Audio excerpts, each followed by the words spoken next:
communication device tailored specifically for this tournament. I don't know if you can see them down there, but there are some 6 Splatoon 2 World Championship decals on the side, and communication so important in any team-based shooter, but especially this. There's only 4 members. They all have to be informed. Players getting their gear ready right now, and as far as the level selection, they'll be starting off on Piranha Pit. That was won by a coin toss by Team USA in the back, so we'll get a chance to look at that level. And you look at the different abilities and gear, what do you think lends itself well to Turf War here, Ashley? I think for Turf War, you're looking for things like, you know, swim speed. I always love swim speed. You can get back into the action quickly. I know we're going to probably see a lot of maybe super quick jump. I mean, there's a lot of different things you could pick, but the one thing that we won't be seeing, Nine, as we were talking about, is sub-abilities. We will not be seeing sub-abilities today. Sub-abilities are disabled, so it's important to place the abilities that you are allowed to use on a premium, because you only get 3. Right. And I want to talk about the final 30 seconds of the match here, because we oftentimes say in Turf War, that's when it's make or break time there, Nine. What are these teams trying to establish in those final ticks on the clock? Well, first of all, they want to position themselves properly. Everyone knows that when you're pushed back, you have to find a way back in. What beats that? Positioning. And on top of that, you need to have your specials. You know that the opponent is going to come out with specials. You have to have yours at the ready to counteract theirs. Players making their final adjustments and getting back to communication, we oftentimes talked about as well, too. That's one of the key features of these professional teams here, Ashley, their ability to talk and chat with one another and recognize threats. Yeah, of course. I mean, anybody who is playing Splatoon, you always want to be talking to your teammates, right? I know that I always play with my best friend. We're talking to each other in voice chat. We're telling each other, hey, there's someone on the left, there's someone on the right, there's someone on, you know, let's go flank. So it's an important feature. And with these guys, they are at the top of it. Let's get started with our first match in the Splatoon 2 World Championship. We've got Turf War on Piranha Pit. You'll go ahead and look at your screen. You see Team USA set to destroy X in the pink, and then you've got the back squids in yellow. Looking at the loadout, what are you noticing right here, Nine? Well, you see set to destroy X running with 2 Rapid Blaster Pros. We're going to say that name a lot, and those who follow Splatoon know it is the dominant weapon currently in the meta. You see a Rapid Blaster on the side of back squids as well. Keep an eye on those weapons. Majin already using the Inkjet, able to get a splat on Wit right there. Going to go ahead and respond back to his spot right there. 4-3 advantage on the field for the back squids. And Ashley, we oftentimes talk about, yes, the 30 seconds are important at the end, but the first 30 to establish map control are just as important. That's right. You want to be able to get your positioning in. You want to start building that special as quickly as humanly possible, but not so quickly that you are actually out of the action. You don't want to stay away. Oh, these good trade for trades. Couple of trade for trades right there. 3-2 advantage on the field right now for the back squid. You see the bottom right of your screen. A lot of yellow on the map right now here, Nine. Yeah, it's getting scary. We talk about it. The last 30 seconds are important, but you can very much lose a match early on if you're not careful. I love what I'm seeing from back squid. You see themselves positioned. They don't have the 2 Rapid Blaster Pros, but they do have the Rapid Blaster. They're not being overly aggressive. Majin doing a great job grabbing a couple of splats with that Rapid Blaster. Take a look at Fuzzy and an overhead view of the map. 4-4 on the field. 1:30 left in this one. Both teams vying for control, but it seems like actually the back squids have the early advantage in this one. They do. They established it early on. They have that key splat with the Inkjet, which I absolutely love that from a distance, but here we go. We're starting to see the specials come out from US. Fuzzy deploying the Stingray right now, trying to create some space, and then the Ink armor also being deployed, because here is set to destroy X, looking to make that counter push here as we approach a minute left here, Nine. And they sent 2 people on the left side of the map. We talked earlier about how you need to pair up if you want to make something happen. They did a great job sending both Fuzzy and Pengit to the bottom of the screen. That allowed them to get the advantage they now have. 4-4 on the map. Wit has an Ink Storm sent out right now. That's going to help cover some turf. 4 set to destroy X. You look at the map in the bottom right. It's pretty even at this point. Wit using that super jump to avoid the Stingray. Falls behind the splash wall. Wonderful job right there.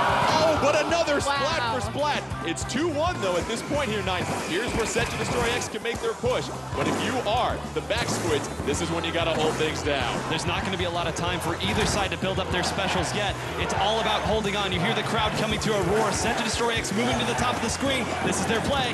20 seconds left. 4-2 on the map, and this is the advantage that set to destroy X was looking for. Hexen using that Rapid Blaster, clearing some space out. Now just trying to cover as much yellow as he possibly can. We're now down to 8 seconds left. 4-3 on the field, back squids. Is it enough of an advantage to make a counter push? We will see. It's going to be close. 3-2. Was it enough with the slosher at the end? Let's see what Judd has to say in match number 1. It's going to be close. The furry paws hold the fate, and victory going to the back squids narrowly, and we saw that by the final couple of seconds right there, 9.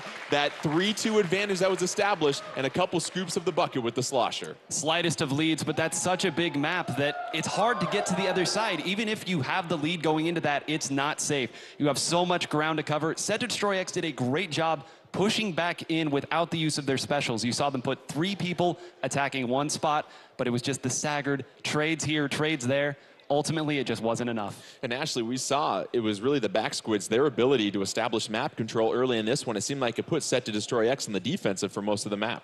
That early splat with that inkjet, I think, was really key. I think it hurt their ability, Set to Destroy X's ability, to set up any kind of positioning. They had to kind of fall back a little bit. It really gave back squids an advantage throughout the entire match. And we talked about the trades and the splats that were going on. Let's take a look at our instant replay from that matchup. We'll zoom in here on Wit and see what he's doing in this Turf War matchup. And 9, why don't you go ahead and walk us through this as he lands on the super jump behind the splash wall. So this was a really key moment because you see the slosher is pushed up in an aggressive position, and they also had just fired their Stingray as well. Even though Pengit went down right after doing that, that was their frontliner that they had sent out there. Cleaning that up without anybody going down really set the tone for them to make that late comeback. But again, it just wasn't enough. And we saw a lot of splat for splats trades, as we said, Ashley, and really for Set to Destroy X, you're looking to try and get the splat, then make the push, but you don't get a chance to do that because the back squid's doing a great job of just playing defensive and making sure they secured the turf that they were able to grab. Absolutely, and they won a lot of their one-on-ones, and if they didn't win the one-on-one, they took someone down with them, and I think that that was such a smart move on their part. You know, they didn't get overly aggressive. They didn't try to get close to the, the base. Like, they just said, you know what, we got this. We're just gonna stay in the middle of the map. We're gonna control it, and that's it. Let's get set for our second matchup. It's going to be Yeah Nah from Australia, New Zealand, taking on the GG boys from Japan. You look at the other matches, Set to Destroy X will be in match 3. They'll play the loser of this match, and then the back squids will play the winner of this match. And 9, Australia, New Zealand won the coin toss backstage, and they decided to go with Manta Maria. Your initial thoughts on this stage for Turf War? Well, Charger. I don't know if Latias will be using that here today, but Manta Maria is such a well-balanced map. If you want to use a long-range weapon, you can go up to the top on that snipe area, the grading, and really make your presence felt. I think the spot they feel very comfortable, and we'll see if it pays off. And it seems like in Manta Maria, if you can get the upper hand and have the higher elevation there, Ashley, your team's going to have a huge advantage. Literally the upper hand. I mean, you've got a lot of verticality in this map. There's not a lot of ground space in the way of, you get to that center really quickly. So if you can get up high, you're definitely going to have an advantage with a slosher. You're going to have an advantage with a charger. You're going to have an advantage with any weapon that's going to put down a lot of ink.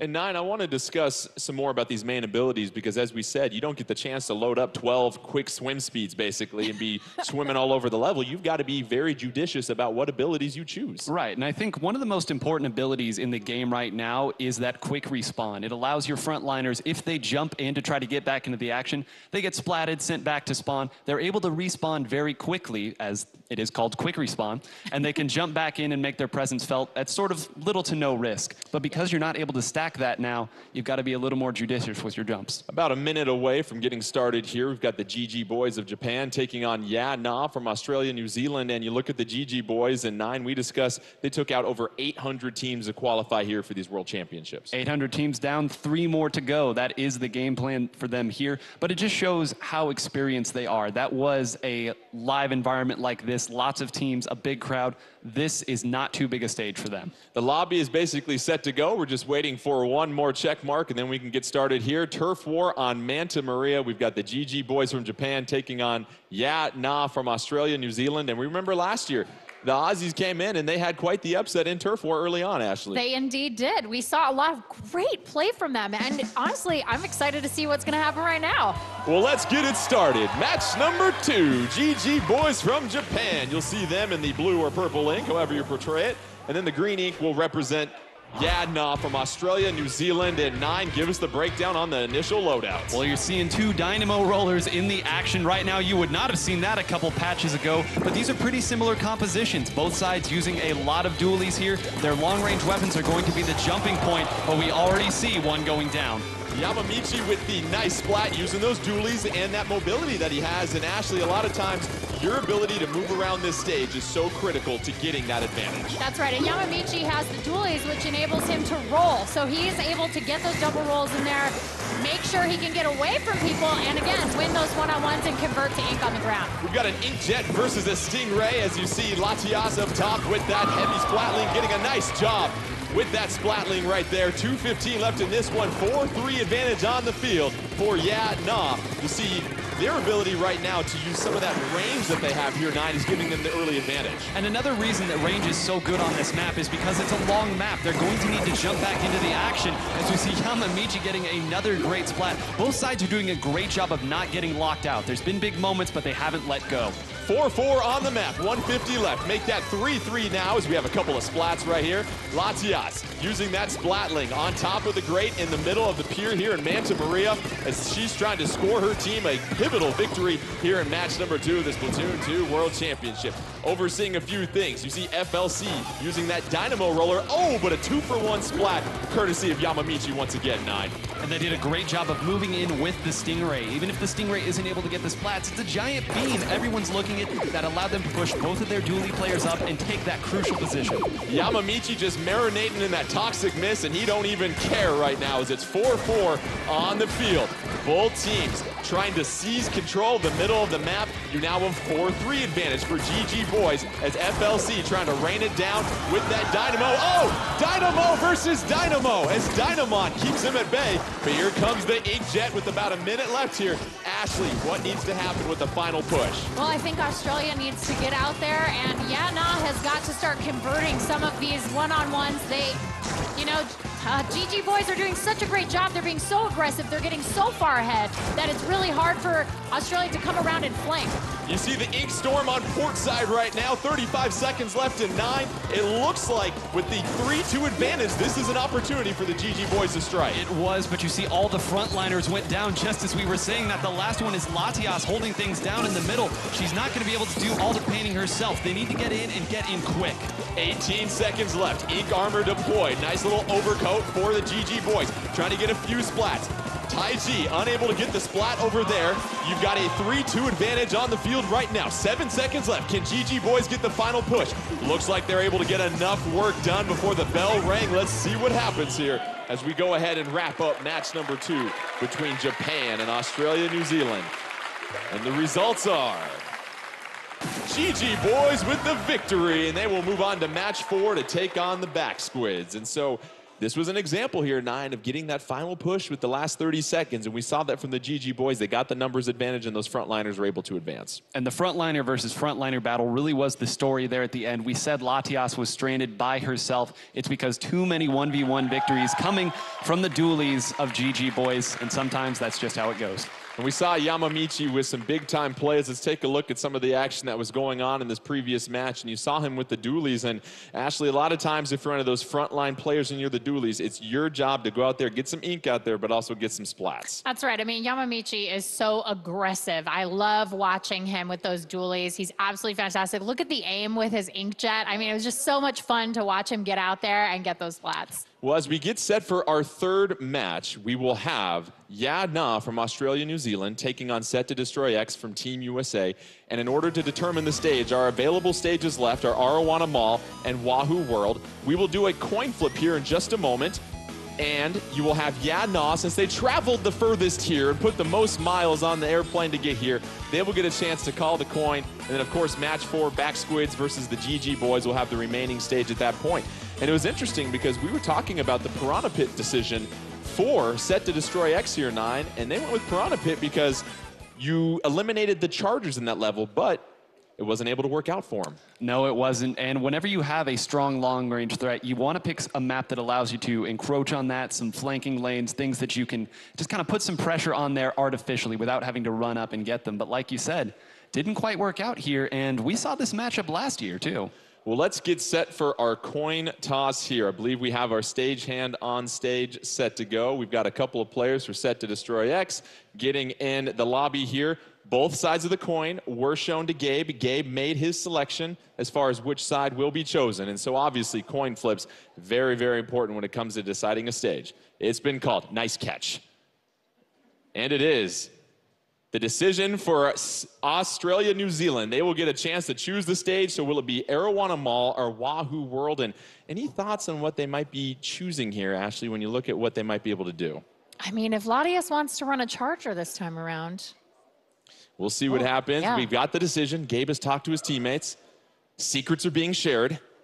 They will be going with Arowana Mall will be the next stage decision for. Yeah, no, I got to add a little drama right there. So let's do a little shopping here. You look at Arowana Mall and how it's going to play for both these teams. Your thoughts here, Nine? It's a great map for anyone who plays a splatling. It's so good. You have those long lanes, and it's a very long map as well, sort of like Manta Maria. We saw what the Stingray can do there. It's all the more powerful here. Extra powerful So here. the winner of this match will be our 3 seed. The loser of this match will be the 4 seed when we go to our best of 5 and some of those ranked modes. So obviously a lot at stake here as players are choosing their weapons and choosing their items. Ashley, anything you might see differently from Set to Destroy X as they get set for their second bout of Turf War? I mean, I think that they're going to be a lot more aggressive in that first 30 seconds. These guys really do a great job of winning those one-on-ones, and I think we're going to see some. I think we might see some revenge play right here, where they're just like, we got to just come out hard and get in there. So I have a feeling we're going to see some very aggressive play. And we've talked a little bit about the specials here, Nine, but we saw some Ink Jets, we saw some Ink Storms as well too. What else lends itself well to Turf War here? Well, I say those are the big two. If you are not used to Inkjet, you will be very used to Inkjet by the end of this tournament. Inkjet, the most popular special in the game now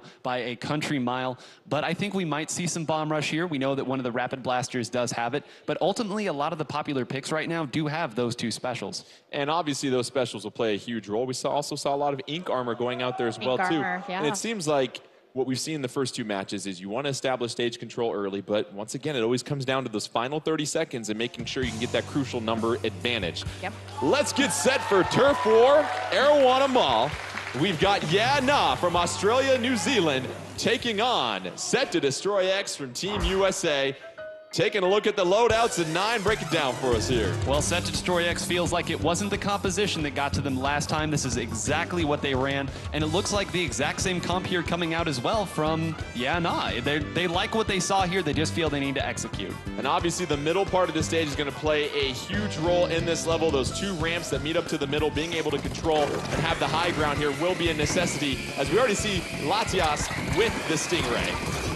Oh, wow. Again, that long, skinny map means that those are going to hurt. You see the baller climbing up to the next level. Hexen going to go ahead and take the escort over there, avoiding the curling bomb. But here comes an Inkjet down the alleyway. Able to get 2 splats right there as the river is flowing at this point here, Nine.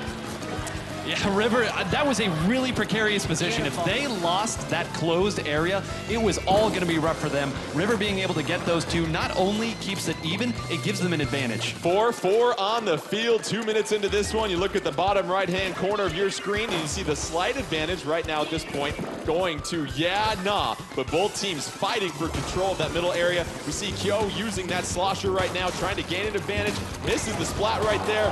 Oh, avoids some of the ink. Able to get up to the side of the wall right here. Is getting some pressure by River, but River, no! River getting splatted by the Rapid Blaster Pro. Hexen coming in and saving his teammate right there, Ashley. Yeah, Hexen really came in and made a play there. And now he's cutting off the lane. He's cutting off that flank right there, and he's just going to wait for someone to come on by and splat them. Hexen trying to put some pressure on the spawn here.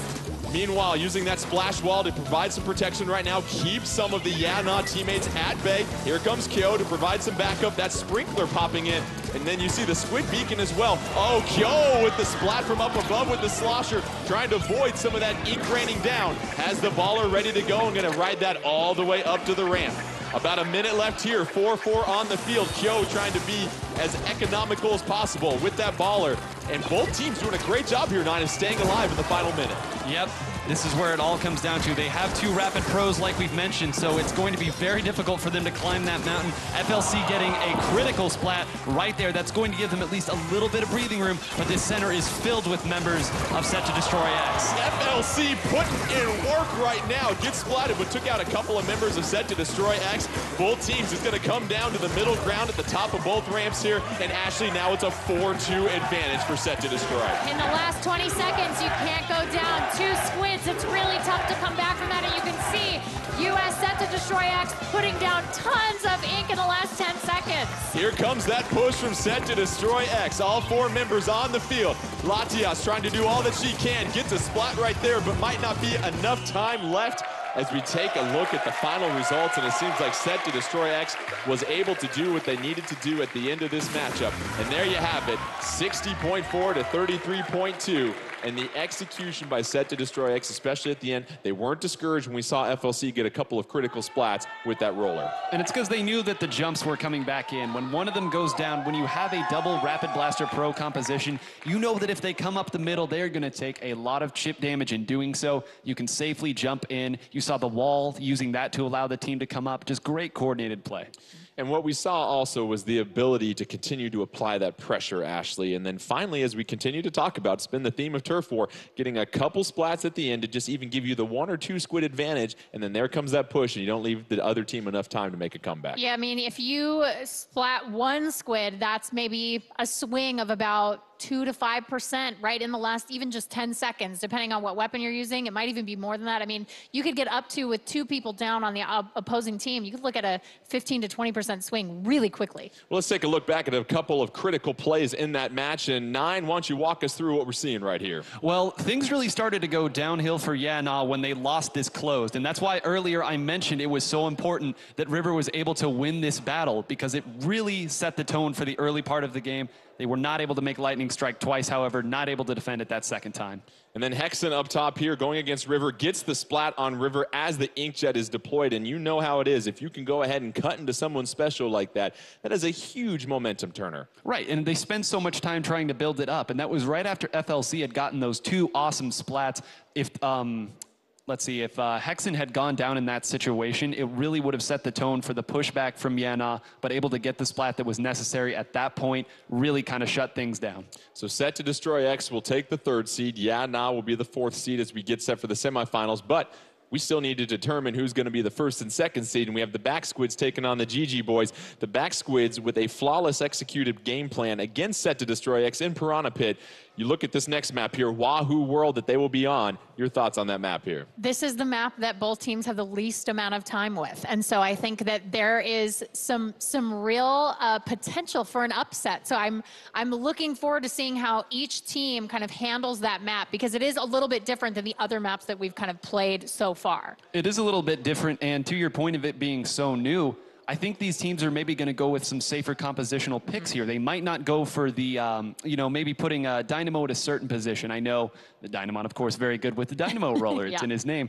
But when you do that, you have to know the map very well. You have to know where you're comfortable. And if you're not comfortable on a new map, you might have to make a safer pick. And what's interesting is we're seeing all these different abilities being swapped out every single match, and continue to share with us, Nine, some more of these main abilities that we might see, especially when you consider how important the final 30 seconds are. Well, Stealth Jump is very important to get yourself back into the action, but I've heard some of these teams say that Stealth Jump really isn't one of the 3 they feel they need right now. Special Saver, though. Special Saver, very popular, and as we talked about it, you need your specials in the last 30 seconds. Special Saver, the most economic way to make sure you've got it when you need it. And let's take one more look at the ink pools as we get set for our 4th and final matchup in these ink pools. You see the Back Squids taking on GG Boys in match 4. Set to Destroy X getting the victory over Yana to claim the 3rd seed. Now we just need to figure out who's going to be our top squid as we get set for the semifinals here. Let's pick this up. Wahoo World Turf War match 4.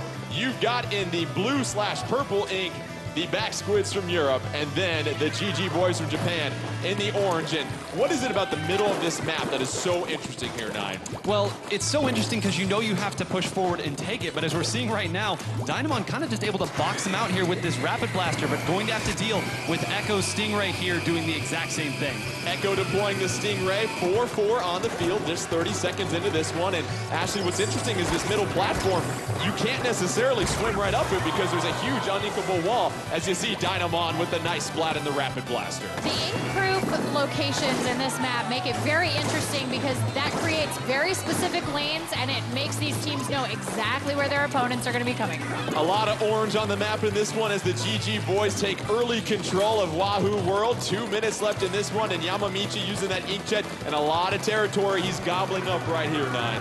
Yeah, like we said earlier, it makes it that much more difficult for the enemy team to make the comeback, and he's just building up his special right now. He He knows his team has it. He can kind of set back there and do what he needs to, though it does look like the back squids have made a push. They're not stuck in their spawn anymore. Majin with the Ink Storm, and you see the Toxic Mist in the middle of the stage, trying to really fight for map control, trying to assist with a couple of splats. It's Rapid Blaster versus Dualies. You've got Yamamichi back rolling out of there.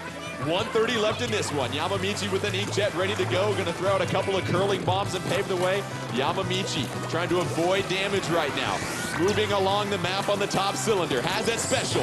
Waiting to deploy it. And here comes the inkjet as Yamamichi gets the splat on Majin. 1:15 left in this one. 4-3 advantage as we see a sprinkler fall to the bottom.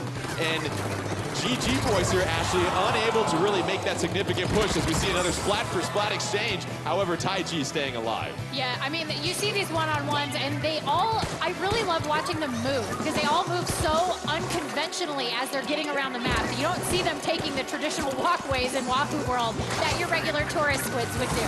And so now with the baller, gets the splat on Watson. You've got 4-2 on the field, 3-2 at this point here. That's Flatling trying to create some damage and havoc from up above, able to get out of there. Etuna retreat. Sprinkler put down at this point, 37 seconds left, and you've got 4-4. What needs to happen if you're the back squids? You're trying to make a comeback here, 9. Well, the first thing you have to do is deal with Yamamichi. Been living over here on this side of the map the entire time. They've got to get rid of him now. It's taking 2 of them, and Yamamichi finally goes down. This is the look that they needed, but Majin goes down. They needed him to stay alive. It's 2-2. 3-3 on the map. The Ink Storm getting ready to fade out. 13 seconds left. Oh, it's pretty close on the map, but a slight advantage right now to the GG boys. It's 3-2 though. Is this the push? Don't call them the comeback squids. 4 seconds left. Is it gonna be enough with the heavy splatling in the middle? Let's wait to see the results here. Might have been too much ink for the back squids to overcome, but we'll see what happens. You see quite a bit of orange on the left-hand side of your map. What does Judd have to say? And that will be a victory for the GG boys. They claim the #1 seed. However, solid showing by the back squids. They will be the #2 seed as we get set for the semifinals here. And once again, we were talking about Yamamichi and the fact that he was having to pay rent. He was living at the top of the stage so much. And we could have said that 2 or 3 times throughout that game. We saw earlier the double splat that came in with the curling bomb and the inkjet combination. But that's the thing with dualies. They're so persistent. They're so difficult to get rid of. And when you have the skill of Yamamichi, it does often take 2 squids to take you down. Well, I believe we've got a replay from some of the action that was taking place in that 4th and final matchup in our ink pools. You had the GG boys taking on the back squids, and really what's been so impressive when you look at the GG boys, not only their communication, Ashley, but their ability to really just never give the other team an overwhelming advantage. They always seem to have 2 or 3 squids on the field of play, and we see Yamamichi in the inkjet here. Yeah, I mean, they're so good at cutting off lanes. This is the thing that I think the GG boys do almost better than anybody else. I'd say Set to Destroy X also really close on that front. But I mean, the way that they just find people and say, oh, no, I'm sorry. You won't be coming up this way. Like, we're just going to go ahead and we're going to cancel that. Let's take an updated look at the ink pools as we finish up with our 4th match here. And we obviously have our seeds determined for the semifinals. Set to Destroy X will be the 3rd seed. Your 4th seed will be Yadna from Australia, New Zealand.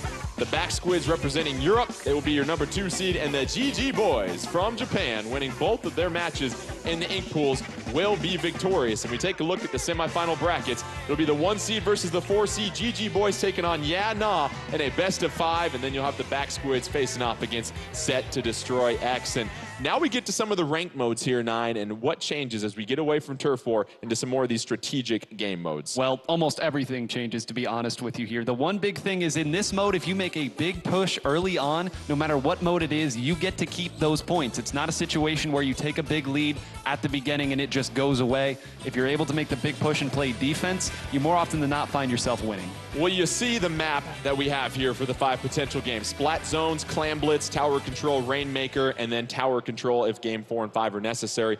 So let's talk about splat zones, because Ashley, you talk to these professional players and this is one of their favorite, most consistent game modes. You're going to control a patch of turf, which we like to call splat zone, in the center area of the stage for 100 counts. Once your team completely covers the zone with your ink color, your team's timer will begin to decrease. Whichever team has less time left on their timer at the end of the match wins. However, there are penalties that can be employed. That's right. If you have the countdown going and then your splat zones are taken over, you get penalized for that. And then it takes even longer to start that countdown over again. And so, Nine, you look at the basic principles and rules of splat zones, but how do these professional players take it to another level where they can be so dominant on this game mode? Well, there's a time in the game we kind of call the lockout phase. It's when you've taken 2 or 3 down, the opponents are kind of staggered coming from spawn, and you have control of the zone. The good teams are the ones that are able to, much like in Turf War, identify where those threats are coming from, shut down the lanes, as you said, GG Boys is so good at, but it's really whoever can break that chain. They're going to build up their specials and push in with that. You'll see it go back and forth a little bit, but ultimately it's whoever can break that chain who finds themselves victorious. And it follows a similar pattern to what we saw in Turf War here, Ashley. You want to obviously get the splat zone. From that point, you do want to push into the other team's territory to make sure you're pushing them further away from the zone. Yeah, you want to make sure that they are nowhere near. You're going to just protect that splat zone at all costs. But the thing is we're also probably going to see a couple of them maybe do a little bit of forward hunting, as you will. They may take some ink forward and try to get around behind their opponents if they're coming into that splat zone. And if they have their specials loaded up, I think we're going to see some fireworks. Players are still getting set for this first semifinal matchup between the GG Boys from Japan and Yeah Nah from Australia, New Zealand. And we are seeing some changes in the gear here, Nine, so it will be interesting to see what they deploy. But talk to me a little bit more about the communication and how these teams chunk up these maps, as I like to say, and are able to communicate to one another. Sure, so we've got some very simple callouts, left and right, that are commonly used here. If there's a spot where the sniper usually goes, we'd call it snipe. If there's a spot where you can access that, we'd call it flank. If there's a big box, we call it box. It's not always complicated, but it has to be precise and it has to be quick, because again, there's only 4 of you. If 2 go down, that's half your force. Oh, Professor Nine, we appreciate the lesson. Let's go ahead and pick up splat zones and Mako Martin. What do you like about this level, Ashley? Because this is one of the newer ones we saw since the game's been released. I like this one as a splat zone choice because there is one splat zone, and this means that there is going to be a constant battle in the middle of Mako Mart for supremacy. Yeah, Nah in the blue and the GG Boys in the green. And let's talk about this loadout here as we already have a 3-0 wipe on the field for the GG Boys here, Nine. Well, you know, sometimes you pick the gambit. They sent 3 people down to the bottom of the screen there. It doesn't matter what weapons you put. If you get 2 or 3 of those taken down, you've just lost it all. And now begins that lockout phase that we talked about. GG Boys going with the splat dualies, the range blaster, the slosher, and of course that rapid blaster pro. Meanwhile, for Yeah Nah, you've got the dual squelchers, heavy splatling, splat dualies, and a range blaster as well too. Now it's 3-3 on the field, a couple of specials ready to go for Yeah Nah, but we see the zone has been grabbed by the GG Boys. It's already 100-40 here, Ashley. Yeah, I mean, this is going very quickly, and they're keeping Yeah Nah away from the splat zone, and that's all you really have to do. Like you were saying, Nine, once you get ahead, you just got to play defense. If you're Yeah Nah, you really want to secure that zone and put that stiff penalty on the GG Boys. However, GG Boys have no intent in giving it up. 14 seconds left until the GG Boys can claim a quick victory here. River on the inkjet. On the inkjet, a couple of rolls right here by River, and they lose control. Can it be enough? And yes, Yeah Nah able to seize control. And you see the 75-second penalty being deployed for the GG Boys. That's going to give Yeah Nah a chance in this one, because essentially here, Nine, you now have a 77-84 score. Well, that was 3 specials. If that didn't work, nothing was going to work. This time they put 3 on the same side, and unlike at the beginning, it worked. They got the splats they needed and just persistently painted that zone. 3:10 left, 3-3 on the field. GG Boys with the advantage. All they need are 2 more. However, they see a 50-second penalty staring them in the face between victory. And we look at Latias up top with that heavy splatling. Oh, zone is up for grabs at this point. Oh, Latias able to get the splat on Yamamichi. Here comes the Stingray. Can she rack up a couple more splats? And that does enough map control there, Ashley, to push back the GG Boys. This girl is a beast with long-range weapons. I absolutely love watching her play. She's got that experience from last year, and it shows. She knows exactly what she needs to do to get her team back in control of that splat zone. Latias trying to clean things up on Isle Yeah Nah right now, 60-2. And that timer continues to decrease for Yeah Nah. However, now they have to overcome a penalty as the GG Boys and Yamamichi with that inkjet get back into the game here, Nine. And that is what you see when you have that many specials coming in. We've seen it a couple times now, and we're going to see it a lot. It's really, can you turn aside the opponent's specials as they push in, and how many of you have to go down to make that happen? We're seeing now they're starting to stagger a little bit. I'd like to see them come back in as a group. That custom blaster catching River as he tried to flank. Oh, but another blaster, but then FLC gets put down, and Yamamichi gets splatted. Everybody's getting splatted left and right as we're under 2 minutes left.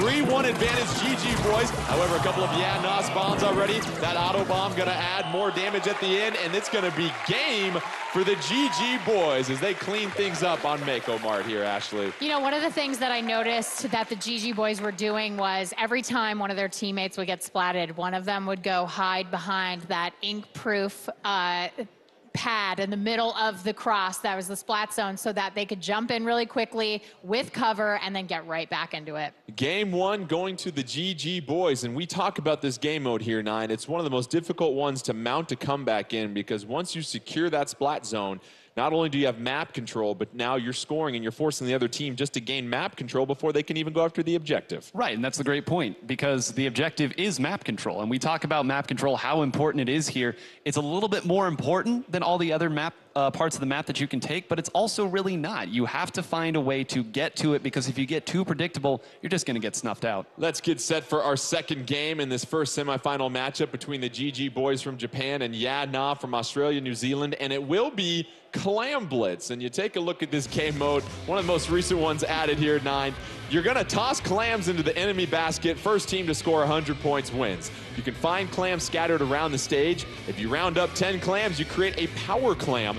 A power clam is needed to break the basket's barrier. You toss one clam in the basket, that's 3 points. You get a power clam in there, that's 20 points. And Ashley, these power clams are going to be all over the stage, and so you have to be very judicious about when you pick those up and when you get a power clam. Definitely. I mean, if you are picking up 1 or 2 clams, maybe you're not as much of a target, but once you start getting into 4, 5, 6, and then of course, once you have the power clam, you are persona non grata. Everyone's coming for you because they don't want you at their basket. And Nine, obviously, if you get a power clam, everyone else on the map can see where you're at. However, there's an advantage to that because if you get splatted, you're not giving a huge help or boost to the opposing team. Right, and you have a lot of clams if you have that power clam. Like you said, it does take 10, and that means that you have enough clams that your opponent probably isn't building one to go up against you. And really, that clam economy is so important. Again, it comes back to map control. If you're covering some clams with your ink, you're able to see them even on your mini-map. You got to make sure you handle that currency on the stage. And Ashley, a lot of times it's more than just having one power clam, because if you have more than one, you're then going to put the focus on the opposing team that they're now going to have to shift to a defensive stance. Absolutely. I mean, you're going to see, if that is the case, you're going to see some fallbacks. You're going to see a lot of defense. I'm guessing maybe we might see a little bit, maybe a tent umbrella. That's what I'm keeping my fingers crossed for. Do you think? Nine, do you think there could be a tent umbrella? Probably not. You know, it's more popular than it has been in the past. True. It's more popular. The Bubble's a very powerful special on this mode. People like to combine Bubbles, or the Bubble Blower rather, with the Baller. And that's another really popular special. You run in with that, it gives you a little bit of invulnerability, and it allows your teammates to super jump with those power claims, not even having to get close to it. And the strategy continues to develop for this game mode because it is still fairly fresh, but what we're seeing is most people online are kind of concerned about, well, if I get a power clam, everyone's going to know where I'm at. These players, Nine, seem to be so talented, it doesn't matter whether you have a power clam or not. The opposing team knows where you're at. And on top of that, too, whoever holds the power clam, that's a little bit different here when you're at this level as well. A lot of times you'll see the backliners being the one holding it. They're not going to the opponent anyway, so what's the harm in them holding it? It's going to be if they can get their frontliners in front and use that super jump mechanic to jump up there and score that way. We're still working on getting the lobby all set up for these players as they choose their abilities here, and oftentimes you're going to be changing abilities depending on the game mode, so that's what's great for these players. They get a chance to really be flexible for each game mode, Ashley. Yeah, and I mean, of course, every single game mode has its pros and cons for gear and loadouts. Everything that you're picking really can make the difference between winning and losing. And so for a map like, or for a mode like this, you might want something along the lines of, you want to swim fast. You know, you want to make sure you can get that power clam as quickly as possible to the other side of the map, but maybe not so on a different map where it's a little bit smaller and maybe you're in a different game mode. So it's, it could make the difference. Well, let's take another look at the game modes that we'll see here in this best of 5 matchup between the GG boys from Japan and Na from Australia, New Zealand. Game number 1, Splat Zones, that went to the GG boys. Game number 2, Clam Blitz, that's what we're breaking down for y'all right now. Game number 3 will be Tower Control, and if necessary, Game 4 will move to Rainmaker, and then if we get our treat here, which I hope we do, we get a Game 5, that will be Tower Control as well too. And you look at the different types of communication that goes on here, Nine, and not only is it telling your teammates where everybody else is, but what else are they communicating during Clam Blitz to make sure that they can make those coordinated pushes on the opposition? Well, I think the biggest thing that at this level you're looking for is you see when the enemy has power clams, so you don't need to call out those anymore. Everyone on the map can see it. What's important is to identify the front liner, to identify where that special might come from. You need to keep track at the top of the screen, see who has their special, see if someone has a baller, because the only way that you can stop that is really to be preemptive. I'm guessing we're going to see, for GG boys, I'm guessing we're going to see Yamamichi out there in front protecting whoever's got that power clam, because he's been so good on dualies, and I have a feeling that's we're going to see the same thing going forward. And there's some other advanced strategies as well too, because once you have a power clam, you can pass it to your teammate as well too, and then you can also juggle some things too, Nine. Yeah, you can toss that power clam. Remember, the opponent only sees the power clam. They don't see the squid that's carrying it. So sometimes you'll see somebody throw one up ahead and use it as bait. Someone goes to that, they direct their fire that way. It allows you to sneak around back behind. These teams are pretty good at Clam Blitz. They're not going to fall for the simple tricks, but hey, bright lights, great opponents, you never know. And a lot of times, too, it's managing the respawn of these power clams as well, because it seems like teams really have a good idea of when to grab the clams out there, when they're going to respawn, and then the map control that comes with that. Yeah, and one of the things that we had discussed about Clam Blitz that I think is so interesting at this high level of play is clam management against your opponents, where you actually play keep away. It's like, you know, if you're ahead, just start collecting the clams so that your opponents just can't score. And then obviously there's penalties that happen in this one too, Nine, and those penalties can really mean a lot because they can prevent you from really improving your score, and we know how difficult it is to get a power football to the other team's basket. And it's frustrating because let's say that you go from 100 to 20, you score a lot of clams there, and then it goes away. Suddenly you have such a big penalty that you almost have to score another 80 just to get back down to it, where your opponent, now they have a fresh slate to work with. They're going to get what we call the pity clam, which happens when the basket closes, and now suddenly the ball's in your court. I made a pun. Oh, See? I like that. But Okay. the thing is, footballs aren't on courts there, Nine. It's okay, though. You'll figure out your sporty sports someday there, buddy. Let's go ahead and get set for Clam Blitz as we take it to Sturgeon. Is there a tent umbrella on stage? It just got so shady. Oh, I love you, Nine. Let's go ahead and get this thing rolling here. Sturgeon Shipyard. Tell you what, why don't you tell us about the loadout here? Well, the Slosher Deco here that you're seeing Etino run, that's really going to be the deciding factor here. It's one of the best baller users in the game right now. It can build it up with that sprinkler as well, so keep an eye on that. That's going to be where most of the pressure is coming from. And then Ashley, Sturgeon Shipyard, you've got a couple defining features about that stage. Some of those big moving platforms will certainly make a difference as far as navigation goes. Definitely. Big moving platforms make it easy to put ink on them and go. You can get vertical, you can go horizontal with this. I mean, there's a lot of different ways to get across the map. And Dynamon with the first power clam on the field right now, or court if you're 9, 420 left in this one. Inkstorm ready to go for Dynamon. And 9, some of these specials you can't deploy. Oh, as we see a splat for splat and a couple of booyahs being deployed as it's now 2-2 on the field here, 9. And to go to an earlier point there, you see that spinner right now that's now turned up all the way vertical. You can actually put a power clam in from up there with a jump off. It's increasingly difficult to stop, but we're seeing now a little bit of pressure coming in. Great job by Yana slowing that one down. GG boys in the blue have already got a power clam in the basket. They take the early advantage, 80 to 100, but now they have a 10-point penalty to deal with at this point. 3:43. Oh, as Gabe with the splat bomb, that's going to give the advantage on the field to Yeah Nah, but GG boys able to reclaim that. There's the pity clam ready to go for Yeah Nah, but we've got the barrier broken once again by the GG boys as Taiji is in that inkjet trying to put some pressure on the spawn of Yeah Nah here, Ashley. Yeah, it was a lot of pressure in the spawn, and honestly, they're playing defense. They're playing defense at this point. And you see the little timer in between the scores. As long as you get a clam in the basket during that timer, you'll add more time. And yes, very smart here, 9. You see the GG boys being very patient with their score, and it looks like they're going to close this one out.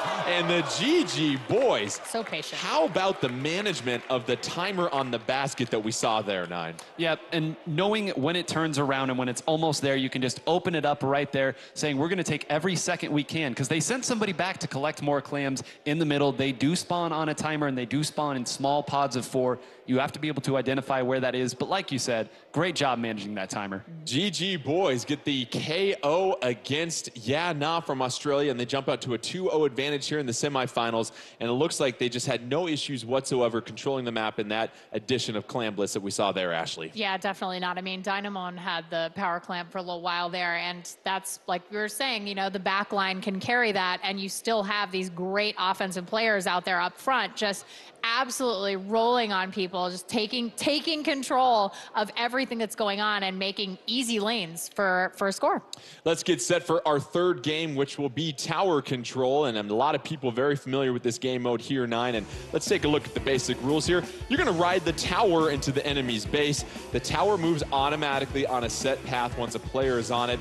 If the battle ends with the tower not reaching the goal, the team with the lowest goal distance wins. However, there are checkpoints, and it seems like tower control is all about these checkpoint management and what you can do there, Nine. And it's really important to identify where those checkpoints are. There are maps where getting past that first checkpoint almost feels like a win in and of itself. There's others where the first and second checkpoint could not be any easier to get past. And it's very important that you mount your defenses based on that map. Just knowing the mode's not enough. And Ashley, a lot of times you have to decide when you're going to hop on and off that tower, because if you sit there, you don't want to be a sitting squid, but you also need to be on there to advance it. I mean, we saw it last year in the finals, right? So we saw Dynamon and his team up there, three squids on the tower in overtime, and it was so heartbreaking. One bomb took them all out. And so, yeah, you want to know when to be on the tower, when to get off the tower. You got to know when people are coming so that you can get off, get right back on, and keep riding it to the finish. Nine, I'm sure 2 words come to mind as far as one of the most powerful specials when it comes to tower control, and that is Sting and Ray.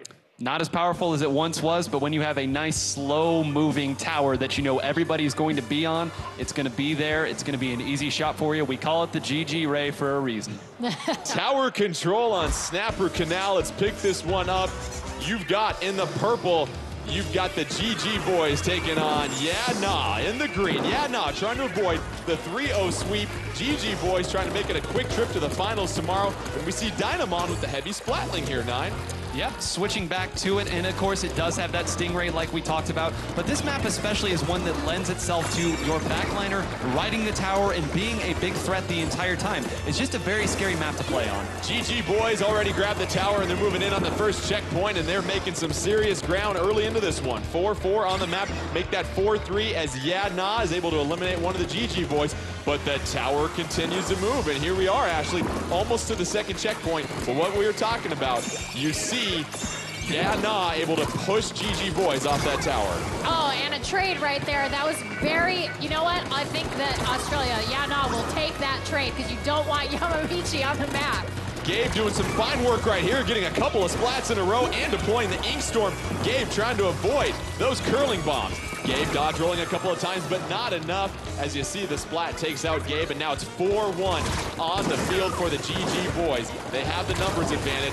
River and Yamamichi. They're just swapping. Lots of splats right now, and you see Dynamon now hopping on the tower here, Nine, as the GG boys quickly approach that second checkpoint. And that second checkpoint really is the most important one. You saw how quickly that first checkpoint went, but you also saw that even though they had so much going for them, as Latias making her presence felt, it really is getting past that second checkpoint that often determines the winner. Latias, sweeter than Nutella with that charger right there, taking out a couple opponents at that point. 3:15 left in this one, and we've talked about how important it is to have that long distance control, especially on tower control here, Ashley. Absolutely, and if there's anybody who knows about long distance control, it's Latias. She is doing a great job trying to keep that tower from getting any closer to their base. Latias trying to avoid the incoming threat. Etna with those dualies, very mobile as we have the GG boys on the tower once again. 2:50 left in this one, 4-3 on the field advantage. Yeah Nah, Inkjet right now by FLC and the Stingray. So a couple of specials being deployed by Yeah Nah, and they're able to stop the tower in its tracks, Nine. what they're doing a great job of right now on the defensive side is even though they're getting split up, they're at least keeping Latias protected enough that she's able to continue to pressure the tower and have those Stingrays up. On the offensive side, however, GG Boys is doing a great job of keeping that split. As you see, once again, that was a front laner caught by themselves in what was basically a 2v1. And Gabe getting caught in the middle, so that's going to be one less squid for Nah. They're able to finally get on the board, but you see Taiji getting a splat on FLC, Etna on top with the splat dualies as that tower continues to quickly approach. Yamamichi joining in the fun as well, too. Throwing in a couple of curling bombs, and here comes Latias trying to play some backline security for Nah as they try to stave off elimination in this third game. But now it's 4-3 on the map, and it seems like the GG Boys are just relentless here, Ashley. They are absolutely relentless. You can see they're doing everything in their power to take Latias out of the game. That is the one thing that I think they're going to want as they get closer and closer to the finish. Dynamon using that Stingray on the tower, able to push it to the third and final checkpoint here, and now you've got your whole team really pushing Nah deep into their spawn here, 9, as we look to see the GG Boys close things out. 2 seconds left, and that will do it for the GG Boys. They get the victory, the 3-0 sweep over Nah. But let's give it up for Nah and their participation here, putting up a worthy battle. And what we saw there is, once again, I used the word with Ashley here, 9, just relentless from the GG Boys. Once they got that tower, it was just push after push after push. It is the fine art of the spawn camp, as you would say, in Indeed. a lot of other games. And when you have a lot of long-range pressure coming in, which you did see from Latias, as the crowd goes ahead and gives it up for our competitors, you know that if you let them sit back to their own devices, they're going to make your life very, very difficult. So great job to GG Boys knowing what the threat was and identifying it with that relentless pressure. Lots of love here for Nah. They're the only team that had a team mom make the trip as well, too. And so it was wonderful to have her in the audience. And you look at just how dominant the GG Boys looked here, Ashley. And obviously it was no mystery that they defeated 800 teams, but you got a chance to get an up close and personal look at how good this squad really is. They are absolutely incredible. Not only are they really good at shot calling, they're really good at cutting off lanes of their opponents, and they're also just they're just really good at Splatoon, you guys. I mean, it's really, like, it's insane to watch these players play. Like, all of them are so very good. Let's take a look at the updated bracket as the GG Boys will advance to tomorrow's grand finals. Who will they be taking on? Well, that's going to be between the Back Squids from Europe and Set to Destroy X as they get set for a best-of-5 matchup between these two squads in these ranked modes. And a bit of a rematch here, 9, because we saw the Back Squids defeat Set to Destroy X and Turf War in our opening ink pools. And what was really encouraging about that, if you are a fan of the Back Squids, is that they won the opening exchange, and they continue to play solid defense on a map that's not easy to play solid defense on. That tells me that their fundamentals were good, their communication was good, their game plan worked. So we'll see here now. I know Turf War is a little different, but I'm really excited to see how these two teams that seem to be very closely matched go at it. And let's give you a reminder of the order of game modes we're going to go in for these semifinals. Once again, we will start with Splat Zones, and after that, it'll go to Clam Blitz and Tower Control. If a Game 4 is necessary, that will be Rainmaker, and then Game 5, let's go ahead and hop back on the tower for that one if we need to. And it seems like what we saw from the Back Squids, Majin doing a great job on that back line, Ashley, with that Rapid Blaster. Really, really good work by him. I was just about to talk about how he absolutely had control of the back line. There was no flanking allowed when Majin was on the field, and I'm really looking forward to seeing what they do here, and if they can make as little unforced errors as possible, if they really go out of their way to not make not like self-imposed mistakes. I think they can really pull, I think they can pull it out. And Set to Destroy X here, 9, you look at how much the North American community grew over the last year from Splatoon 1 to Splatoon 2, knocking off over 500 teams just to get here. And this is a team that really didn't face much resistance locally as well, too, as they qualified. Yeah, it was sweeps all over the place. They have been a very strong team, and it speaks volume. We've gone through so many different changes in the meta. We've gone through so many different weapon releases, new stages, new modes. It just doesn't seem to matter. They're always one step ahead of what's going on here. Unfazed, but I don't know. We'll see if this first one got to them at all. I think they're pretty happy with the composition they were using. It's just going to be a matter of execution at this point. Players right now getting things finalized in the lobby, selecting their gear and their main abilities as well, too. And really, for the most part, what we're seeing from these teams is that communication, Ashley, getting that initial push. And really, nobody's had a early lead and then really had to face getting somebody coming from behind and really taking control. It seems like those teams that get to the advantage early, these teams are so fundamental that they can secure the lead at that point. Yeah, they absolutely can. I mean, we see this all the time with Set to Destroy X. They're very good at getting to the center of the map and making it happen. Let's go ahead and get started with Splat Zones and Mako Mart, and you see Team USA set to destroy X in that magenta ink, and then in the turquoise ink, you've got the back squids from Europe. And 9, any observations from the initial loadout here for Splat Zone? Well, you can hop right on over to that charger of Echo. Echo being one of the best chargers in the game right now. It's not a common pick, and anytime you have that on your team, you are relying on them to make some big shots because they cannot paint as well as some other weapons. Set to destroy X, hopping in the express lane as they take early control of the Splat Zone here. 100 to 83, they have the early advantage, but you see the Inkjet and Baller being deployed for the back squids at this point as Fuzzy trying to hold down the back line, tossing a couple of burst bombs, trying to avoid Majin, who just gets done with that Inkjet. Majin moving forward with that Rapid Blaster as well, too. And now the back squid sees control here, Ashley. Yeah, that's great for them. I think that Watson did a lot of really good work there on the left, the slosher, before he got splatted, and now we see Majin just waiting, lying in wait for someone to come by. And here you see the great view of the push from the back squids. They're now deep into Set to destroy X territory, trying to make a push here. Inkjet being deployed, but no, that Inkjet gonna get struck in mid-air and Set to destroy X. It's 3-3 on the map. However, they lose the lead now. It's 50 to 65, advantage back squids. Stingray ready to go for Echo. Echo with the one-shot splat. You heard it right there. Now it's 65-42, advantage still for the back squids, and it's a 4-0 wipe right there for the back squids as they continue to push deeper and deeper into Set to destroy X territory. But Hexen isn't ready to give this one up yet. He gets the splat with the slosher, and it seems like Set to destroy here, 9, really needs a team effort as the clock continues to tick down closer, but here comes that penalty, 9. That was a slow and staggered 4-0 wipe, but it was still a wipe.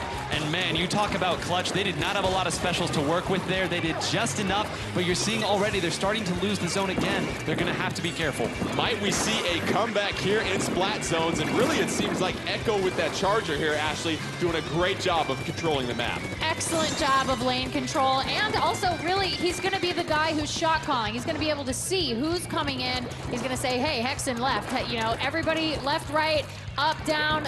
I mean, this is a great position for him to be in. Oh, but hold on to your tentacles here. Set to destroy, trying to make the comeback. 35-12. You see the 67-second penalty for the back squids as well, too. But here comes the bomb rush. Can they establish control? And they do. They throw the penalty on. Majin getting the splat, but that's a splat for splat as Kyo also. That Ink Storm helping out Set to destroy X. It's now 2-2 on the field, 9. Looks like the back squids trying to cut deep into that penalty here. Fuzzy going to use this bomb rush a little bit preemptively, try to allow his team to come back in. He knows that they used 2 specials there and still lost that exchange, so he's going to have to give them an avenue back in, and it works just as intended. Set to destroy X. They get control of the zone once again. 2 minutes left, and Fuzzy was a beast, wasn't he? Getting the splat right there. 30-12, penalty ticking down for Set to destroy. 4-4 on the field. Tightly contested match right now as Watson with the splat and the slosher. And here comes the Stingray as back squids try to take control. And we have a baller set to go for Watson as well, too, here, actually. I mean, Watson has done such a great job on the left side of that map, just absolutely taking control. It's only been a couple of times he's been splatted over there, so I think he's really doing a great job here. Bomb rush being deployed. Hexen with that slosher trying to gain control. Zone is up for grabs. 1:29 left in this one. And 9, now you start to figure the timer in this game starting to play a factor. And you see they're under 30 seconds left on this penalty. They've been working through it for so long, you almost forget that they're scoring here, but they are doing just that. This is what's important. You're going to see the back squids try to stack it, but Watson went down very early in that push. That might set them back. You've got one special ready to go for the back squids. They're going to need it to gain control, but here comes a baller from Hexen. Perfectly timed on the explosion. Avoids the suction bomb right there. And now you've got Set to destroy X improving their score. It's trying to get equal, but no, zone is up for grab. Can it be regained by either team? And yes, Set to destroy X grabs it. It's a 4-0 wipe for them as they make a push. 3 seconds away from taking the lead. The chance of USA fueling this comeback for Set to destroy X.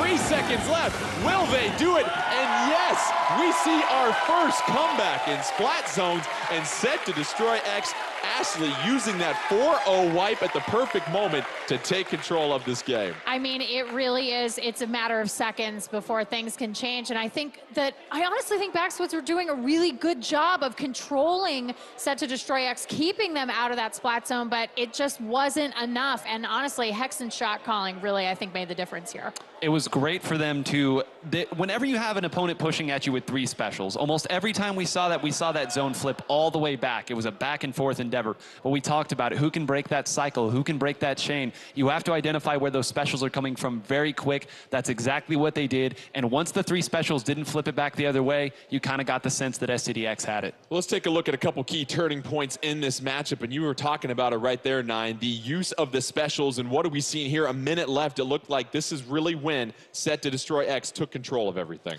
That's when all the specials have been used like that, and great job there by Pengit staying alive. Remember, when you go down, it paints the zone, and Pengit was standing in the back of that zone. That might have been enough to allow Echo to position a little bit better here. Some icing on the cake there at Kaito as he desperately tried to get back to that zone. But again, it really was their ability to kind of thrust aside those specials as they came in. What I liked about Wit right there, Ashley, is an understanding of the opponent's weapon. You're charging in with that Rapid Blaster, but you realize you've got the range advantage. I don't need to close the gap. Let me create some more distance. The timer is my friend at this point. Of course, and if they get splatted inside the splat zone, all the better, because that's just more ink for your team on the ground, keeping you in control. And we saw Echo using that Charger 9, and as we look back at some of his play, it looked very impressive as far as their ability, the Backsquids, to control the map early on. Take us through what we're seeing with Echo. Well, whenever you get a snipe, that generally means that you're, 1, in a good position to make it happen, and 2, it just is a complete momentum shift here. Again, that inkjet going down very quickly, quite important because that was a special that was used in an aggressive position. You see that snipe right there, Hexen, the frontliner. We talk how important it is for frontliners to be able to push back deep, but that really pushed that one aside, allowed that splat on Kyo to be opened up, but it all started with that snipe. And an absolutely thrilling matchup as we saw lead changes left and right. I think it's just an appetizer of what's to be expected between these 2 squads. Now we go ahead and change gears to Clamblitz for both of these teams. We got to see a little early addition as the GG boys took on Yeah Nah. Anything differently we might see from that early matchup, because it seemed like the GG boys got off to the early lead and then they really kept that pressure on Yeah Nah. I assume it'll be the same story in this. That's what both sides are going to be aiming to do. I imagine we'll see pretty similar compositions. The one thing that's interesting me is what Echo is going to go here, because long range can thrive on this map, but don't be surprised if he goes with a different weapon, and he did, hopping over to that blaster for a little bit more pressure.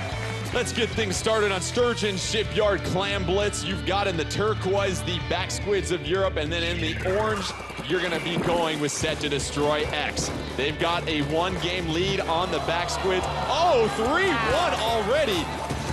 Hexen trying to put in some work with the slosher, and that's a splat for a splat, but now it's 2-0 on the field, Set to Destroy X, and those clams are up for grabs as Set to Destroy trying to take an early advantage here. And now it's all about managing map control in this little courtyard. It seems like, Ashley, the teams that have success there are really going to dominate this mode. Yeah, and you're going to be able to use those rotating pieces of the map to really do that. You can use it as cover. You can use it as a way to get in.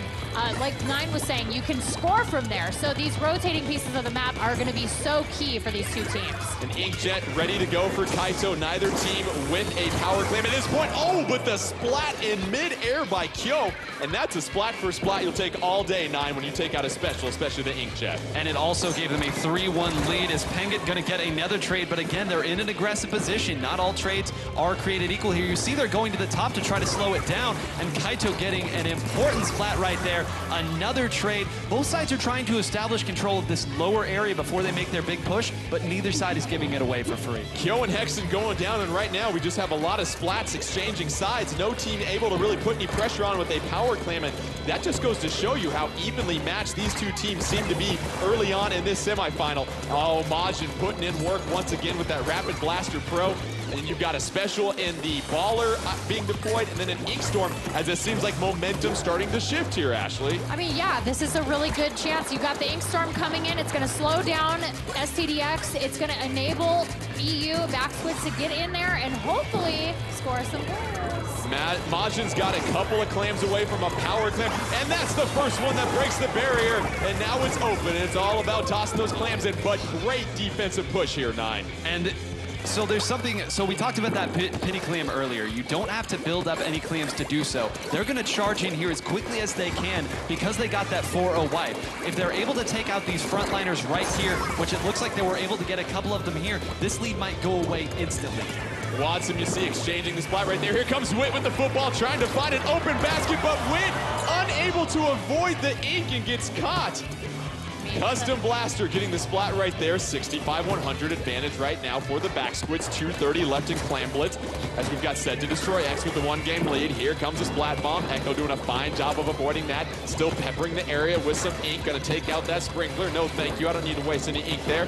Echo trying to help fortify their position. Echo backing up, getting the splat on Fuzzy. Inkjet ready to go. Can Echo get another splat? More pressure being put on by the back squids. They're up 4-2. Oh, but Echo gets taken out. And Set to Destroy X still unable to really get that one initial push they need here, Ashley. Yeah, and that was really unfortunate for Echo because his special was ready to go, and now he's going to be taking a little bit of a penalty there. Oh. Rapid Blaster on Rapid Blaster crime right there as both go down with the splat. Hexen and Majin kill right now with that blaster. And we have a power clamp ready to go for Set to Destroy, but that one goes down. This is going to be a critical exchange, but the 3-on-1 is enough for the back squids to get the advantage there.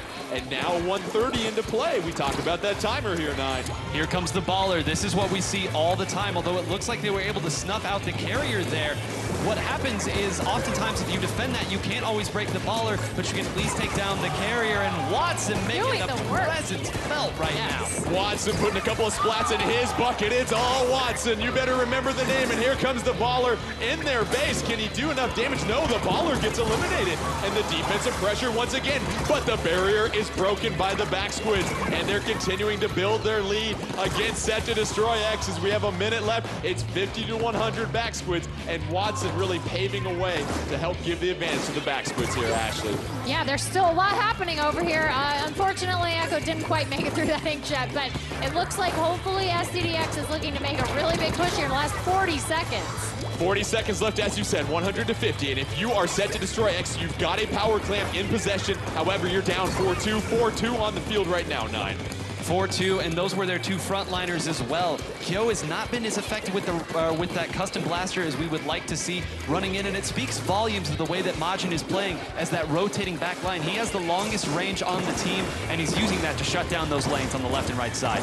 13 seconds left. This most likely will go into overtime, and as you know here, 9, it just takes a couple of power clams and you can make a comeback when you're down 50.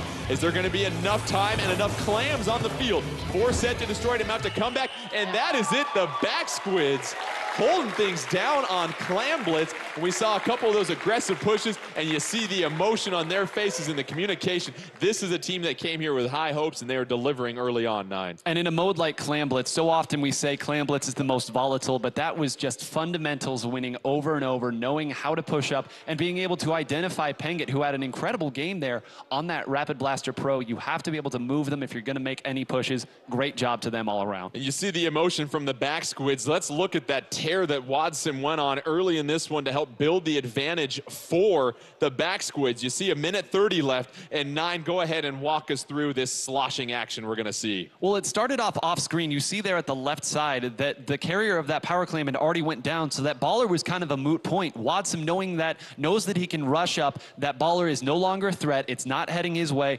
running right up, using that incredible fall-off damage that the slosher class does have, and just making it look so easy. I promise it's not. But hey, great players make great plays. Watson with 3 splats, and they were able to get another power clam into the goal. They built the 50-point lead, and it was too much for Set to Destroy X. In fact, you look at the defense here, and my goodness, Ashley, they were able to keep Set to Destroy X from even getting on the board that matchup. Yeah, they almost kept them entirely from that courtyard where their goal was. So that was incredible defense. And as 9 was saying earlier, I mean, in a mode like Clam Blitz, if you can get ahead early, play defense, defense wins the championship, you know? Now we shift gears. Look at you with the sport references. You learned a lot over the last year. I like it right there, Ashley. We're going to get set for tower control on Snapper Canal, and you figure in tower control some of the similar things. A lot of blasters here, 9. That Stingray is important on that slow-moving tower, but also in Snapper Canal, it's an interesting level because there are some pitfalls, and you have to be very good with your maneuverability in this stage. And I think the GG boys and actually showed us pretty much exactly how you would like to play this. The long-range threats are going to be there. They're going to be able to put the pressure on the tower, so it's up to those frontliners to find a way to get in and pressure them, not let them have their way. And you look at the sub-weapons that are going to be used in here, and obviously a lot of bombs, and the splat bombs, suction bombs can be very important, but what about the toxic mist? We're seeing that from some teams as well, too, here, Nine. Yeah, you throw it there, and especially on here, you know everyone's going to be around the tower. You toss it there, it just makes it that much more difficult for them to maneuver around. We're seeing Fuzzy here on the custom jet squelcher, as well as Echo on that sniper. That's going to be the long-range threat we talked about. Let's go ahead and pick this up in Snapper Canal as we just get started with under 5 minutes to go. And what about the loadouts that we see here? We see some interesting choices and a jet squelcher for Set to Destroy X here, Ashley. Yeah, I mean, I really like that choice. It's not quite as long range, obviously, as a Charger, but, you know, it'll do the job, and I think that Set to Destroy X is ready to use it well. Back Squids take the early lead, 81 to 100. However, that tower is going to stop, and what do we just see that happen right there, Nine? Those Stingrays canceled each other out, and now it's just the Rapid Blasters left. It was a mirror image on both sides.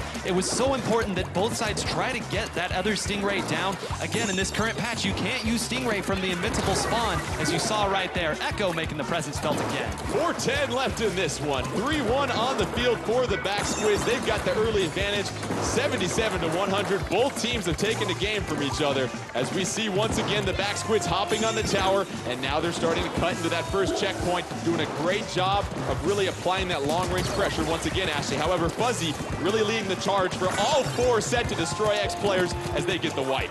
Yeah, oof, that was rough. I mean, you have Echo on the tower there, and that's not really the best positioning for him. You want him to be a little bit farther in the back line, kind of taking care of business. 88 to 74, the advantage right now for Back Squids, but it looks like that lead might change. Fuzzy trying to hold on, but oh, here comes the baller. It gets busted off.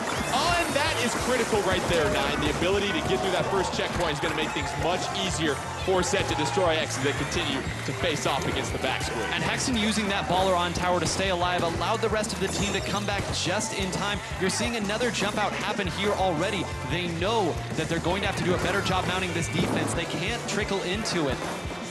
You talk about trickling in, and you have to have a coordinated team effort, not only on offense, but also on defense. 43-74 advantage for Set to Destroy X. However, the tower going back to neutral, but no, it gets claimed once again by Set to Destroy X. Watson trying to put in some work with those dualies.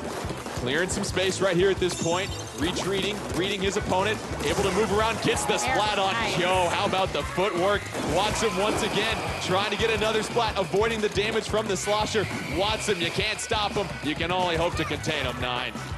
And that's not really the way that you'd like to play that situation. An enemy's right in front of you. Let me throw my Inkstorm right in your face here. But that's a 4-0 wipe again. Watson came to play today. Advantage, though, for Set to Destroy. You see the lead, 43-74, as the Back Squids now take the tower to the first checkpoint. They're looking to finally clear it. Looks like they'll have no issues as Echo sits atop it right now with that Charger ready to go. Plenty of real estate in front of them as they now approach the second checkpoint. Kaito jumping in to help out. Watson rolling on the backside. Looks like a couple of splats with the slosh. Kyo going down. 3-2 advantage, Back Squids. However, Set to Destroy. Oh, Witch with a couple of on-target shots there, Nine. That might have saved the game for them right there. That was 2 frontliners right in their face. If Pinkett had gone down in that situation, they would have been able to walk up to that checkpoint and maybe even all the way through it. If they win the game, that may be the play that does it. 56-43 advantage on the field for Set to Destroy with that lead, 3-3. Ashley, we got a minute 30 left, though, and once again, we see Watson on the tower. Not much time left for the Back Squids if they're trying to make a push. Yeah, they're going to have to really work hard here to take out. Pinkett's got to go, and you got to take out those frontliners. Otherwise, this is going to be a really tough. Turnaround for them. Witt playing the back line right now for Set to Destroy X. You think about maybe shifting to a defensive focus here. Echo trying to get some splats with that Charger. Stingray ready to go. You've got Witt in the back line for Set to Destroy. 4-4 on the field. Neither team really trying to go get the tower at this point, Nine. No, they're not able to get anywhere close to it. Kyo doing all of this crazy crazy stuff there. I think we were trying to get some Sports Center highlight level play there. Not going to go for it there. Majin going down there to Kyo is what really set this entire thing up. If Majin was able to get that same splat that we saw Penga get earlier, they might not even be on the tower right now. Hexen with a couple of splats, and that Slosser has the baller ready to go. They're at the second checkpoint trying to add to their lead.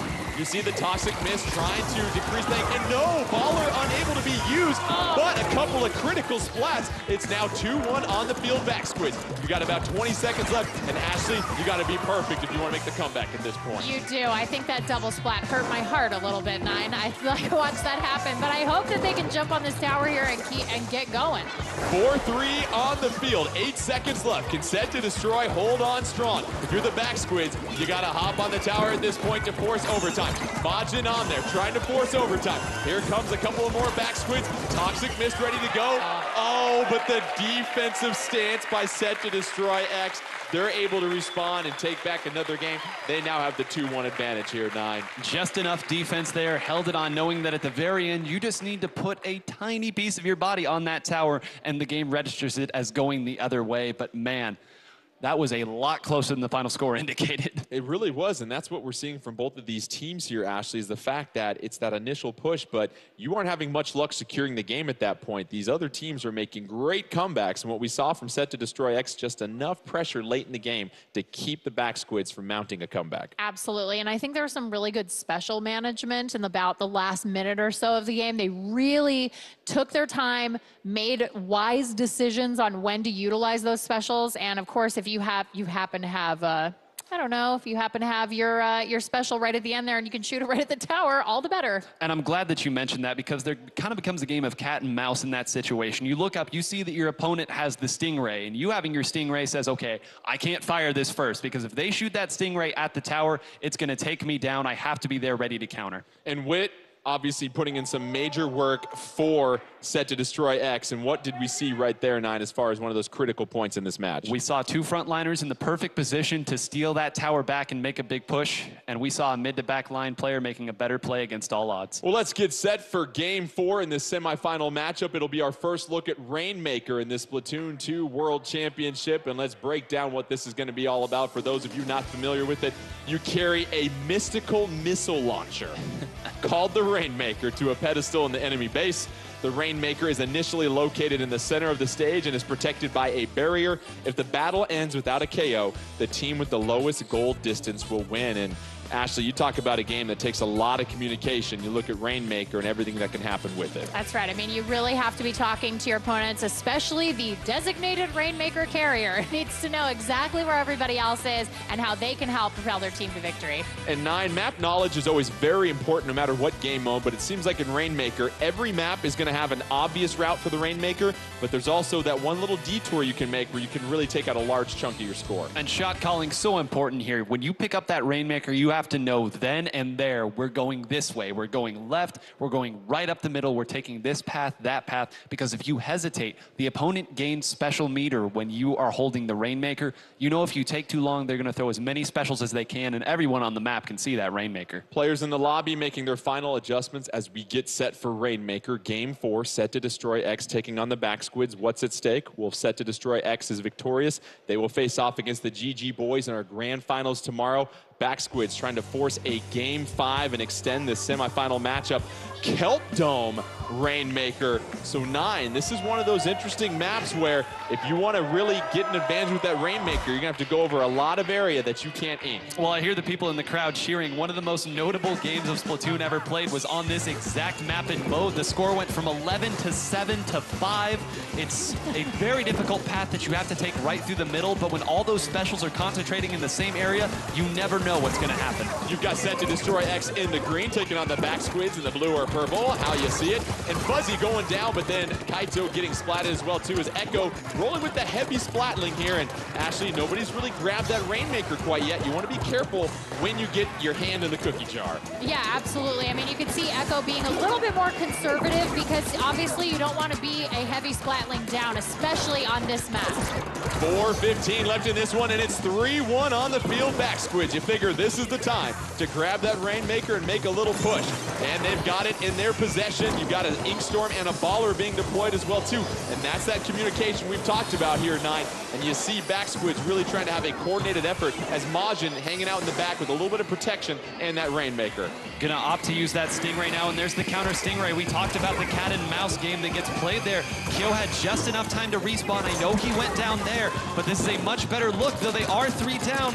But again, 3 down on the other side as well. This one might be a stalemate here at 62. You've got some Backsquids super jumping to Kaito's position. They're able to burst the shield on the Rainmaker, but there comes that Toxic Mist and a curling bomb followed by an auto bomb and a nice splat done right there. As you see that 52 Gal Deco taken out, but Echo once again trying to build the lead. Got the Rainmaker, has a route, but no, finally getting splatted. But you look at the score advantage and the Backsquids with a huge advantage early on here, Ashley, 29-0. Yeah, I mean, this is a point where they could very easily say, okay, let's just play hard defense and keep STDX away from us at all costs. Wit trying to go up that back ramp, however, met with a splat bomb. It seems like the Backsquids are sniffing out what he's trying to do. Wit trying to get a splat, waiting for more help from his teammates. You see Kyo trying to come on over, a splat for splat between Kaito and Fuzzy. And now we've got 3-3. Oh, the Stingray taking things out, playing that defensive position as we talked about, 9. Very scary. Kyo was able to take that one down, and Hexen gonna jump in. They're doing just enough on defense. I cannot stress to you how close this is to going the other way. Incredible defense right here. That's why the Stingray is so powerful and why it's so difficult to move forward on this map. Let's blow in the cartridge and reset the Rainmaker as it gets put back to the middle of the stage here. 65-29 advantage. You see Set to Destroy X. They're down right now, 2-1. They've got the advantage, though, trying to get this third and decisive match. Oh, Echo getting splattered right here by Hexen, and Hexen's gonna go ahead and take that Rainmaker. You see 4th-1 on the field. Here's the chance for Set to Destroy if they want. Let's see if the Backsquids can replicate that wonderful defense they had. Hexen getting splatted in the alley. 57-29, a minute 55 left in this one. And Ashley, what can you say about the defensive presence we're seeing from the Backsquids? I mean, they're doing a great job of holding back just far enough to stay out of range and being able to kind of use this choke point right here as a way to sort of keep everybody out. Echo with the Rainmaker hanging out by his base, being told not to go backwards. Stingray trying to take things out. Echo trying to be very careful, goes through the great, nice maneuver, but he's met with a bucket of ink courtesy of Hexen. And now that's a difficult spot for that Rainmaker, 9, and you talked about the strategy about putting it there. Well, one thing that can get there for sure is going to be this Baller of Hexen. He's going to try to distract him as long as he can so that the rest of his team can get in. They weren't able to get anybody down in that situation, so they're still going to be able to set themselves up and play defense. And more than anything, they're going to be able to run it back there, back to the middle. This has been a goal line stand for almost 3 minutes here. Backsquids really holding on to their lead, 29-57, a minute left. 4-3 on the field, courtesy of the Backsquids. They've got the advantage. They're trying to force a game 5. We see Majin right now swimming through the ink, peppering things with that Rapid Blaster, able to get 2 direct hits and takes out Wit. And it seems like at this point, Ashley, you've got to play more defense than offense if you're the Backsquids when you've got the advantage. 100%. I mean, at this point, you've got 40 seconds left in the game. All you have to do is just keep STDX away from that Rainmaker. Hexen using the Baller, trying to take out a couple of members of Backsquids, unable to do that right there. Oh, but gets a splat on Majin. But Watson able to come in with that slosher, protect things. Here's one of the final pushes you're gonna see from Set to Destroy X. They're able to get into enemy territory, but no, it gets stopped. 43-29. Oh! You also see the Stingray going down, and it is a 4-1 wipe temporarily, and it looks like the Backsquids 9 are going to hold things down and try to force a game 5. That Inkjet defense's Wit goes down as well, too. And let's go ahead and serve ourselves up a game 5 as the Backsquids seemed like they were playing defense that entire matchup, 9. And that's exactly what it was. And I can't tell you how many of those plays had to go exactly the way that they did. But you saw there at the very end, right when they needed that final bit of a defensive stop there, the Stingray was ready. The economy of specials doing just enough there. One that we didn't catch on camera, Majin, who had 22 splats in that game. It was another almost identical situation to what we saw from Pengit. 2 people rushed. He was able to get one of them down and force the trade on the other side. But there were so many instances of that in that match. That was so close. Ashley, we have a game 5 in the semifinals. Winner take all to the grand finals tomorrow. What do you think is going through the mind of these players as you already face a very pivotal matchup in these semifinals? I mean, you know, I feel like they have been in this situation so much that this is just another game. You know, it's like you get in there and they've played these modes so often. They are cool as a cucumber. They are ready to go in there. And I don't think they're going to really change anything. I think we're going to see the same loadouts, you know? Well, our 5th game will be tower control. As you see the map we took here to get to this game 5, they've played over every game mode, but this will be the one that we repeat here. And as you look at the previous winner of tower control, that was set to destroy X here. And you figure, is there any particular team that you think has an advantage in this game mode, even if you look at the last result here, 9? Well, that game went so close that one misplay either way would have changed the result. I think that the tower control was the exact same as well. I honestly can't make a pick right now. You're seeing a lot of confidence, a lot of excitement from the back squids, especially that last game. They were able to stave off elimination here, Ashley. You've got a hungry, confident team trying to dethrone essentially the defending champions as we get set for our game 5 in our final semifinal matchup here. It'll be tower control on Ink Blot Art Academy. And what can you tell us about this stage here, Ash? I mean, I love the Inkblot Art Academy because it has that tower right in the middle, and then there's a really interesting route for the tower for me. I mean, usually you would expect it to maybe go a little bit up and over, but no, it goes all the way around. So there are some specific choke points here that are going to make it very difficult for any team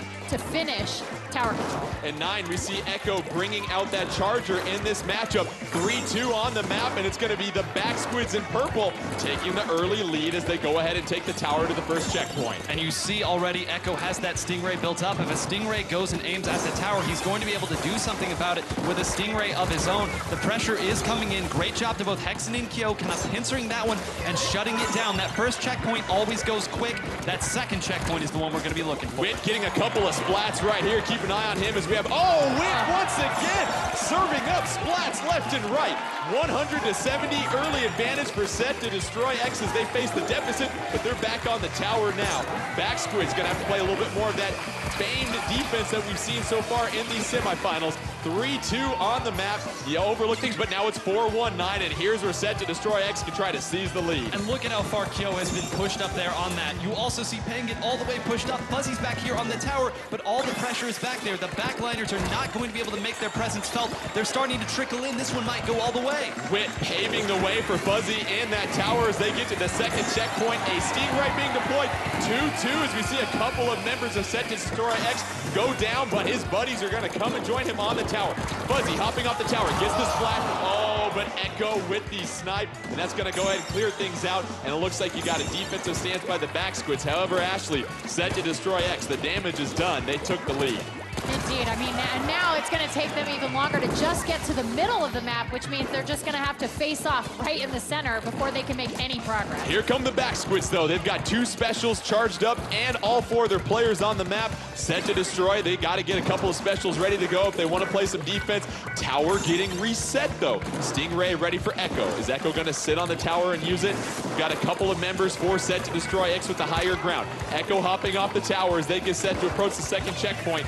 It's now 4-2-9. This is a chance where the back squids can put that offensive pressure on. This is very scary. 3 people down. They're going to get through this checkpoint pretty easily here. That Stingray got taken down there. The counter Stingray coming in. Majin's got to get on the tower right now. So huge. That's going to be the lead. Another 2 go down. They're starting to trickle in. Kaito pushed up. Is this really going to happen? Majin with the splat. It's 4-3 on the field. Third checkpoint reached by the back squids. They're trying to score a big upset, but they get defended upon. Set to destroy X, trying to push that tower back. 2:13 left in this one. Auto bomb trying to chase out. Splat here by Kyo. 4-3 on the field. Kyo trying to pave some way, trying to take out that charger of Echoes, trying to do some map control. Kyo with a couple of inkjet being deployed, gets the splat, and now you've got the tower moving. 4-3 advantage for Set to destroy here. Kyo is an absolute machine. He took 3 people out. Then he went into the back line and started taking people out with that inkjet. He has not been splatted in about 30 seconds, which is a huge deal. And there he goes. He's down for the game. It's 3-2 on the map. Set to destroy X on the tower. They're trying to get to that third and final checkpoint. They've got to get to 18 to tie things up. It's 4-4 on the map. Fuzzy trying to ride it. Fuzzy hopping off the tower. They got to ride it for a couple more seconds. Oh, but it gets cleared. The defensive stance by the back squids as they essentially wipe out Set to Destroy X and 9. That might have been their best opportunity to mount the comeback. That was their best opportunity. 20 points, and I'm running out of words right now. I'm running out of breath. I can't even pronounce my R's correctly right now. This is so intense here. They're going to have to get back mid-control, but if you're the back squids, you have to be patting yourself on the back. Everything was against you there, and you executed properly. Back squids, they've got 3-3 on the field, but they do have a Stingray ready to go for Echo, trying to sit back there and control the map. We're at 49 seconds left. 20-18, advantage for the back squids. They were down 2-1, but can they score the upset? Oh, and Echo with the one-shot hit against Wit, taking him out. Gonna go ahead and super jump back to base, but you've got Set to Destroy X. 2 specials and a 3-2 advantage. Kyo trying to pave some way. It's gonna come down to this, folks. 30 seconds left here, 9. What needs to be executed? The Stingray coming out here, but it's coming out here as well, and the Stingray is now done. They're gonna need to get somebody else down there. It's gonna be the baller coming in as well. The last one is Kyo. Can Kyo save the game? And it's Watsum once again! Watsum doing all things necessary to protect the house. 10 seconds left. Tower being taken back to the middle. Will this be the end for Set to Destroy X? Will the back squids find their way in the championships? And it's in overtime at this point. Tower in the middle, it's not enough. And the back squids come from behind. 2-1 to get the victory. We've got controllers and cords flying everywhere as the victory goes to the back squids. They find themselves in the grand finals as they get set to take on the GG boys. And how about the defensive presence we saw throughout that match there, 9?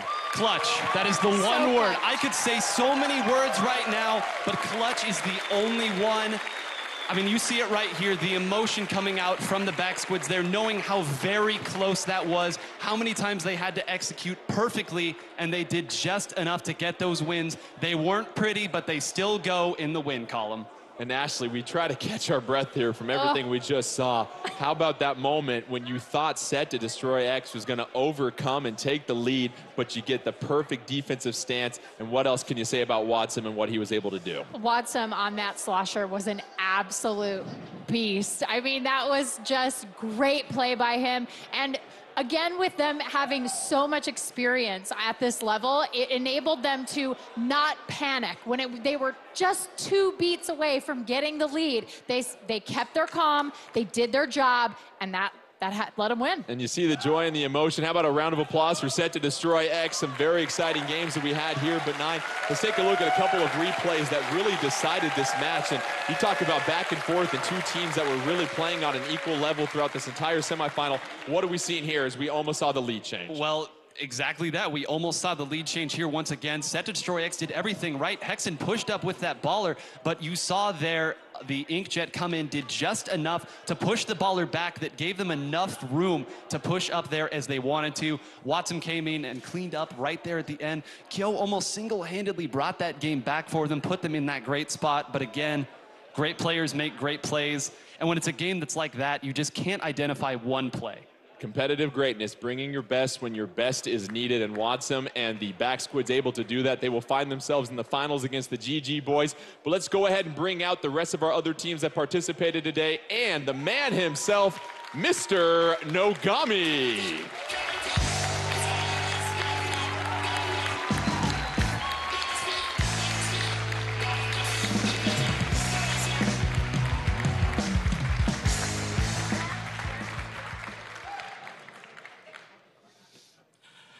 いや、興奮がちょっと収まらないですね。I got to get my emotions under control here. 決勝進出を決められたチームの皆さん、おめでとうございます。Congratulations to our 2 teams who will be proceeding to the finals. どのチームも本当に素晴らしい戦いぶりで、ちょっと僕も舞台裏で興奮して叫び声を上げてしまいました。But I also want to give congratulations to all our teams who gave us a splat-tacular performance today. Watching backstage, I couldn't help but screaming and shouting along with you.